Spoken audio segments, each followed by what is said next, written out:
Welcome to Law Days and Lattes, the podcast where we blend the world of law and business with a warm cup of information and common sense.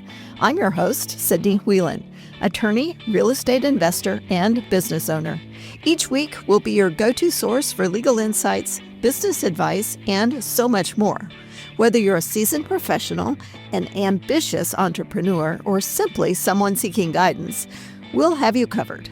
From navigating the legal landscape to empowering you with valuable business strategies, we'll explore the legal side of life and enjoy a virtual latte along the way.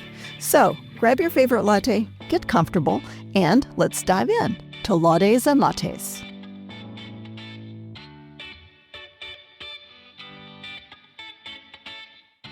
Welcome back to Law Days and Lattes, where we talk about life, law, business, and building something meaningful, one conversation at a time. I'm your host, Sidney Wheelan, founder of the Wheelan Law Firm, now serving North Central Missouri businesses and families in 3 convenient locations, Moberly, Carrollton, and Paris.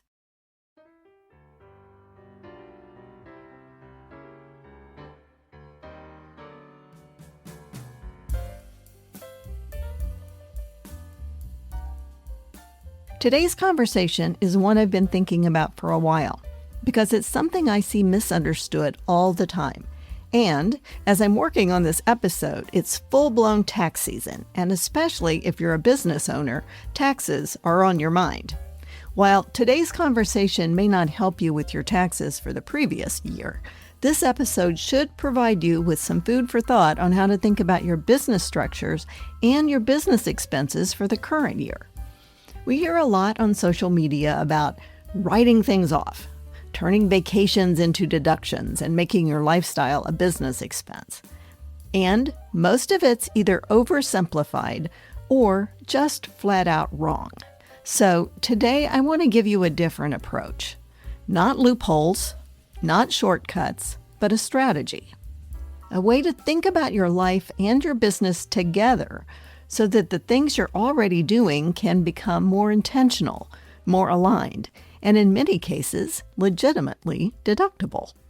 I call it the structure method. Let's start with S for structure. Start with intent. Deductions don't start at tax time. They start at the planning stage. Before you book the trip, before you buy the property, before you purchase the vehicle. You ask, is there a legitimate business purpose here? Because intent matters. Okay, T. Tie it to a business purpose. This is the legal backbone. For an expense to be deductible, it generally needs to be ordinary and necessary for your business. For example, if you're planning a trip, don't just attend one session at a conference and call it business. That's not going to work. Structure it intentionally. Attend a multi-day conference. Schedule client or networking meetings. Build content or business development into your time. Same experience, but now it has a clear business purpose. R. Route activities through the business. This is where strategy comes in. If you're already living a full life, traveling, networking, building relationships, think about how those activities can flow through your business. For instance, creating content while you travel, hosting small client dinners or networking events, using experiences to build your brand. You're not changing your life, you're aligning it. Structure. Use assets intentionally. This is one of the most powerful and overlooked strategies. Let's talk about a few real-life examples. Okay, real estate. If you're drawn to certain areas, whether it's near a lake, another part of the state, or even out of state, think about structuring that purchase intentionally. Could it generate rental income? Could it be used for business retreats or serve as a content or client space? Now, it's not just a personal asset, it's part of your business strategy. Vehicles. This is a big one, and one that people often get wrong by making decisions too quickly. If you know you're going to need a vehicle, and it will be used primarily for business, pause for a little bit before you make that purchase.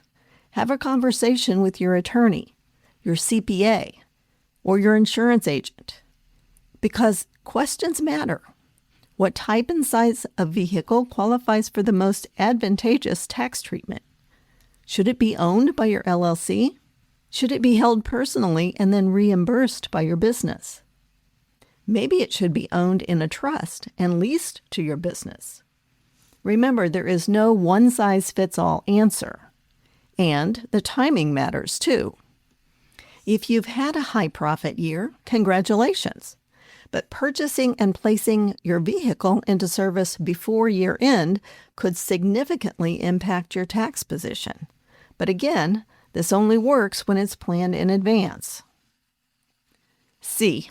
Capture and document everything. You can have a perfect strategy, but without documentation, it doesn't hold up. That means keep your receipts, mileage logs, meeting notes, conference agendas, photos or records of business use. If you ever have to explain it, in an audit for instance, you need to prove it. Keep those documents. Okay, next, T. Time it strategically. Timing can make or break the benefit, and that applies to vehicle purchases, equipment, property improvements. Ask yourself, do I need this deduction this year? Or would it serve me better next year? This is where proactive planning with your CPA becomes incredibly valuable. Okay, next, U. Understand the boundaries. Let's be clear. Not everything can or should be turned into a business expense. Clothing is a perfect example. Just because you wear something for photos, social media, or networking events doesn't automatically make it deductible.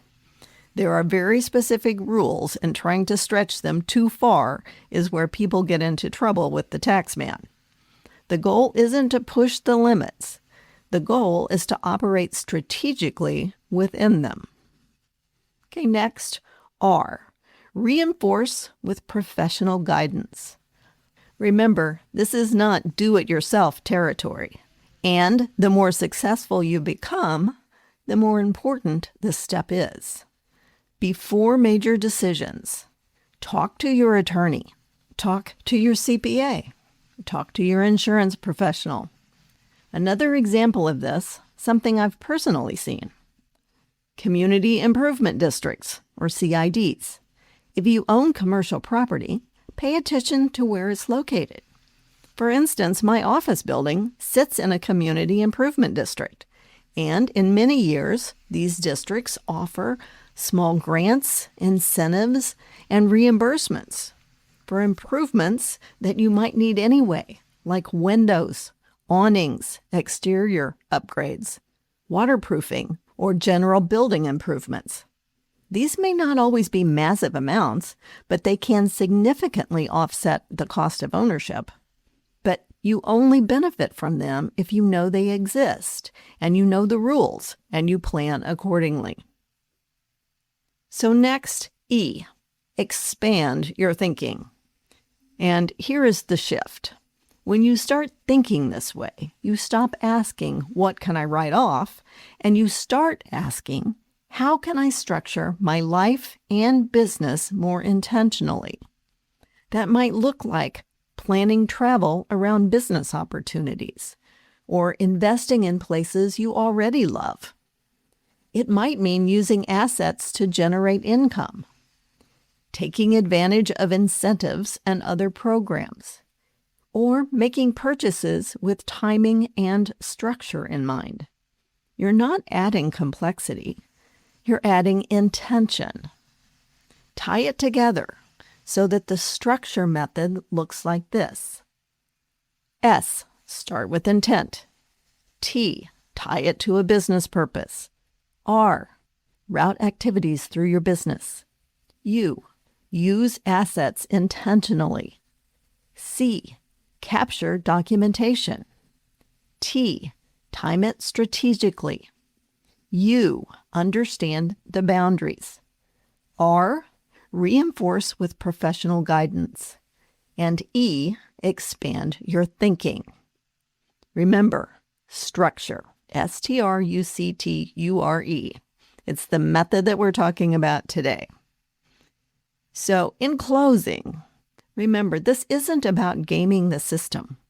It's about being thoughtful, strategic, and intentional. Because when you structure your life and your business together, you don't just create tax efficiency, you create alignment and opportunity.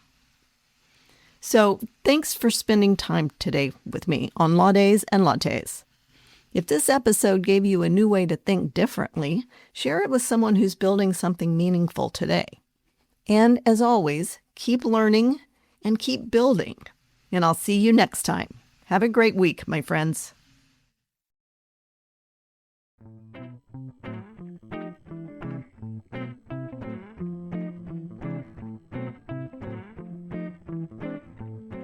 This podcast episode contains general information for discussion purposes only.